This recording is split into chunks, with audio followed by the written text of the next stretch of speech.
Hello house lovers, winter is here. However, regardless and unrepentant, I have been soldiering on. Come and see. As we enter the house, on our left we have Matty's former hardware supply shop. Here's something I prepared earlier. You know that my passion for preventing useful things going to landfill knows no bounds. So I have spent all morning scrubbing lavatories. But here's something, I don't know how to describe it. Fabulous, strange, serendipitous, life-affirming. This is the pedestal, and it's just dripping water all over me, of the sink. This was the sink that was in the little bathroom just above us. What I discovered, which I will show you closer, is that there is a date stamp on the inside of the porcelain stand, and it says the 4th of June 1968. What else happened in 1968? Yes, I was born about 8 weeks before this sink was made. I feel like we're a special kith and kin. Now all we have to see is if anyone indeed is after such things. Well, the great news is that there has been literally a feeding frenzy for my bathroom appliances, and someone is coming to pick up the lavs today, and the sinks, the porcelain shower basin, there was a large galvanized steel extractor hood, have all gone, as well as some glass, an old sliding door that was in the ensuite bathroom upstairs. All this waste has gone to someone who's going to use it productively and creatively. Which brings us to my crusade about waste reduction. I was just looking at some statistics in Australia. In 2017, the building, renovation and construction industry created 20.7 million tonnes, megatons of waste. About 6.7 million tonnes or megatons of that goes to landfill in Australia. And as the world changes, and as we can't simply sustain that amount of waste and that amount of garbage production, supply chain ownership is going to become more and more important. So producers have to take responsibility for their product at the end of its life. So I'm just short-circuiting that and jumping to the chase and trying to find new homes for all these things. So I have reduced that 6.7 megaton volume by a tiny bit. I did send a skip away last week and it did have stuff in it, but that really was irredeemable rubbish. Yes, it does take a slightly bit more time and energy to take things out safely, to clean them, and then to find someone who wants them. But you know what? C'est la vie. Convenience will kill us otherwise, if you pardon the pun. Take a bit of time, take a bit of effort. Try and remove the things as well as you can so they're in one piece, so they're usable. And then just try and find where you might be able to find someone who wants them.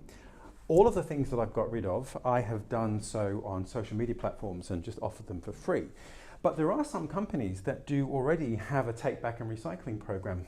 I discovered that in Australia, a producer of plasterboard will actually take back plasterboard from demolition sites and recycle it because of the gypsum and minerals that are in the mix. I didn't know that, and I've unfortunately turfed out a whole ton of old plasterboard. But there you go. You have to dig a little, unfortunately, but be creative, persevere. We must save the planet. But house lovers, you can see what is most fabulous behind me is the light that is streaming through the front windows of the house that is now illuminating the back of the house because all of those structures have gone. Yes, I have removed them all. Let's go and look. Here's the space now, and let's, through the magic of television, cast our minds back and see what it used to look like. Let's talk about shared bathrooms, baby. Let's talk about you and me. Let's go and look in some of the rooms, and this one is room number 8. This room is, we could laughingly perhaps call the presidential suite. That is, of course, the very luxurious ensuite bathroom, minus a loo, so maybe you just have to piss in the shower. Beautiful windows and the kitchen. Here we are. So this was that little room, which was a bathroom and a kitchen, and now you can walk all the way through and into what was the presidential suite. There's my ladder, and there is the fireplace. And I must say that it is really wonderful. The space and the light is just incredible. And what this will be is one long room across the front of the house with the 5 windows, which is going to be our main living space. And already you can get a sense of what that's going to be like now. Wasn't easy. What is? So these are some of the issues that I had. The loo that was there, again, was basically stuck to the tiles. So that took some levering off, as you can see, and the sink basin as well. But the great news is that both of those things have been picked up by someone who are going to reuse them, which just makes me very happy. Isn't the light fantastic?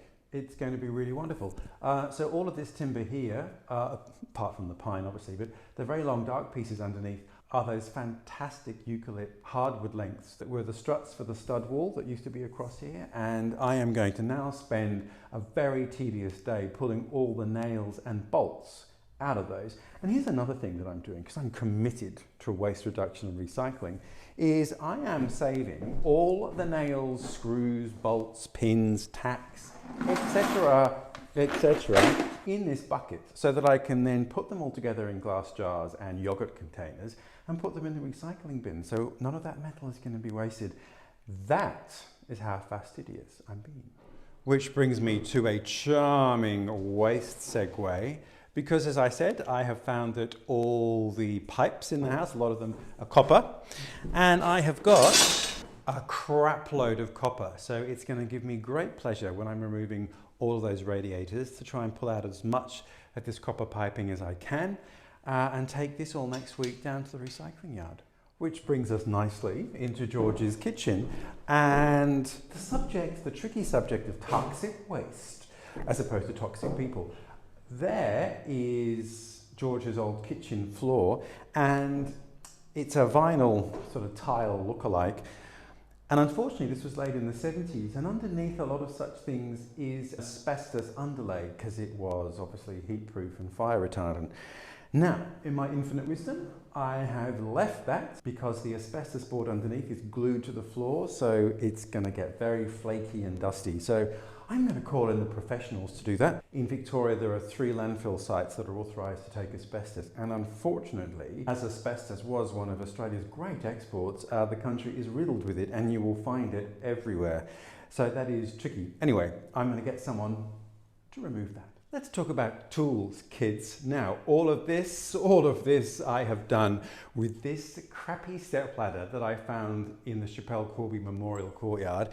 I don't think we should give it too much of a health and safety inspection. I used this adjustable spanner. I used this hacksaw to cut pipes. I used a scraper for all the manky floors. A pair of pincers to pull out nails. A crowbar, which was great fun and very useful. A large chisel, a mallet, a power drill. What next, you cry? Well, I have got to take out all the radiators, and I'm not sure how many there are, about 12 I think, but I have someone who wants them. Unfortunately, what I've discovered is that they weigh a ton and they're filled with very unpleasant oily water. Anyway, and now I have to hacksaw all the pipes off and then remove them. There we are, house lovers. Welcome to what will hopefully pretty soon be our living room. Won't that be fun to show you? And look, you can see through to the back window. It is really great, and I feel a huge difference has been made to the space. So next week, let's see what I've been up to. I'm not quite sure yet which way the wind will blow and the muse will take me. But whatever the case, take care. I hope COVID restrictions are being lifted wherever you are and that all's well in your world and your family and your bubble. We shall meet again, as the Queen said, next week.